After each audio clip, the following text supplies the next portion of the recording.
At first glance, Fortnite might just seem like a normal video game. But what if I told you that, for a while, Epic Games was seconds away from killing it, and that the survival of Fortnite depended on a key people and a few insane decisions, and the one gamble that turned Fortnite from a failing experiment into a $26 billion empire? Rod Fergusson, ex-director of production at Epic, once admitted that during his time at Epic Games, kissing my feet, and they're like, "What are you talking about?" I was like, "If I had stayed at Epic, I would have canceled Fortnite." Would you really? Oh, absolutely. I already before I left, I good night. yeah, before I left, I tried to cancel. Tim Sweeney, guy who built Unreal Engine, the same tech that powers Fortnite, Gears of War, Borderlands, and even PUBG. But Tim Sweeney isn't just focused on building successful games. His long-term vision is much bigger, a connected virtual world where gaming, social interaction, and entertainment all happen in one shared space. To make that possible, Epic is focusing on three core pillars. First, building the underlying technology through Unreal Engine, tools powerful enough to run massive virtual world. Second, creating a future where digital items, like your favorite Fortnite skins, can move between platforms instead of being locked inside a single game. And third, pushing for a more open digital ecosystem where companies aren't chained to punishing platform fees and can talk directly to their players and customers. So basically, Fortnite is Epic's first real prototype of Tim's vision. And that's exactly why Apple's 30% App Store commission became such a problem. For years, Apple had taken 30% of every in-app purchase made on the App Store.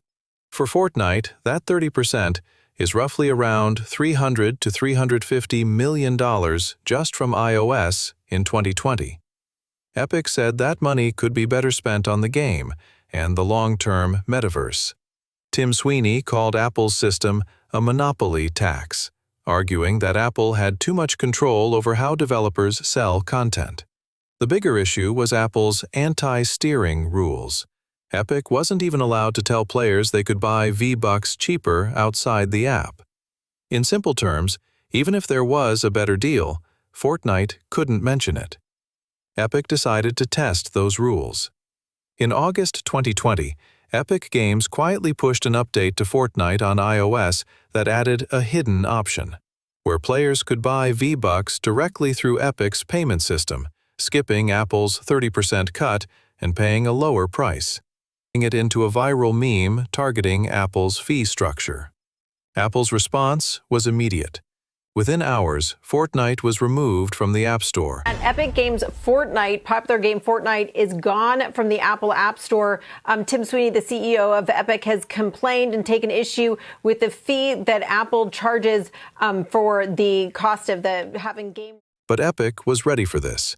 Tim Sweeney led the response, bringing in antitrust lawyer Sarah L.T. Brackett and filing a lawsuit accusing Apple of anti-competitive behavior and running a closed system that limits developers. Apple fired back. Led by lawyer Catherine A. Forrest, they argued Epic had intentionally broken the contract to gain attention and profit. After a long trial, ruled that Apple was not a monopoly. Apple winning on 9 of 10 counts. The judge saying Apple is not a monopolist. The court cannot ultimately conclude, the judge saying, that Apple is a monopolist under either federal or state antitrust law. And this was a major win for Apple. But the court also said Apple's anti-steering rules were unfair, forcing them to allow developers to direct users to other payment options. Steer users to outside payment systems. Now that could impact Apple's App Store sales, which grossed an estimated $64 billion in 2020. But lots of remaining questions.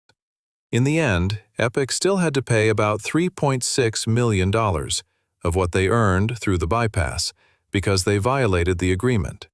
So Fortnite stayed banned from iOS for years, while mobile players had to use workarounds or switch platforms. The Apple Epic case became a landmark for the whole gaming industry, setting a precedent for how platform fees and payment rules would be policed in the future. By the mid-2020s, Fortnite's engagement was slipping. In 2026, Epic laid off over 1,000 people and shut down several Fortnite-linked games. The message was clear. Epic couldn't sustain everything it had built on Fortnite's hype. So how did Epic actually bring Fortnite back? After 5 years off the big stores, Fortnite returned to the Google Play Store through a settlement with Google, letting Android players download it normally again.